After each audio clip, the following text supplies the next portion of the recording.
क्या एक बेटी की खुदगर्जी अपने ही बाप की जान ले सकती है?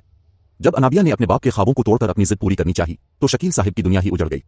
क्या अनाबिया को अपनी गलती का एहसास होगा और वो अपनी जिद में अपने खानदान को तबाह कर देगी? ये कहानी है मोहब्बत, धोखे और उसके भयानक अंजाम की। अगर आपको ये कहानी जज्बाती लगी तो वीडियो को लाइक करें। क्या एक बेटी की जिद और खुदगर्जी अपने ही बाप की सांसें छीन सकती है? आज की कहानी एक ऐसे ही हौलनाक मोड़ की है जहां अनाबिया, जिसे इसके बाबा शकील साहिब हमेशा फरमाबरदार और हयादार बेटी समझते थे, ने अपनी अना की खातिर पूरे घर की खुशियां दांव पर लगा दी। जब अनाबिया ने शकील साहिब के सामने खड़े होकर यह ऐलान किया कि वो अवैध से शादी नहीं करेगी बल्कि शावेज से शादी करना चाहती है, तो ये अल्फाज शकील साहिब के लिए किसी आसमानी बिजली के कड़कने से कम न थे।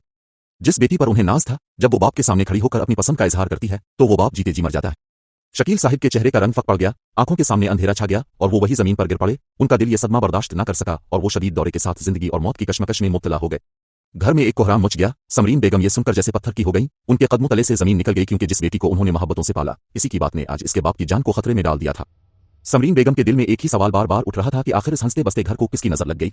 मगर दूसरी तरफ अनाबिया का दिल एक अजीब कशमकश का शिकार था। वो शाविज को फोन पर अपने आंसू की कहानी सुनाकर खुद को मजलूम साबित कर रही थी, मगर जैसे ही फोन बंद होता, इसके होंठों पर एक हल्की सी मुस्कुराहट आ जाती, जैसे सब कुछ इसकी मर्जी के मुताबिक हो रहा हो। इसे यकीन था कि अब हालात ऐसी मोड़ लेंगे कि वो शाविज से ही शादी करेगी, वो भी ऐसी शान व शौकत के साथ जिसका वो ख्वाब देखती आई थी। इधर अस्पताल के एक कोने में समरीन बेगम सजदे में गिरी रो रही थी, तो घर में मरियम और उसकी मां हाथ उठाए दुआएं मांग रही थी। मरियम की आंखों से आंसू रुकने का नाम नहीं ले रहे थे। इसके दिल में यही ख्याल था कि जिस शख्स ने उसे और उसकी मां को सहारा दिया, आज वही जिंदगी और मौत के बीच झोल रहा है। उसने अपनी मां से कहा कि इस वक्त अस्पताल जाने से ज्यादा जरूरी है कि हम उनके लिए दुआ करें, क्योंकि अल्लाह ही दिलों के हाल जानता है और वही मुश्किलें आसान करता है।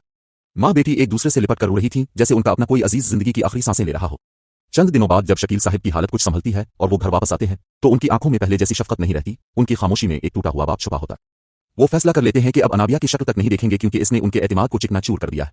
एक बाप की मोहब्बत को इसने ऐसी ठेस पहुंचाई है कि जिसका कोई इलाज नहीं।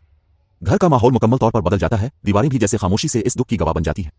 हर शख्स अपने अपने कमरे में कैद हो जाता है और मोहब्बत का घर नफरत और खामोशी का कब्रिस्तान बन जाता है।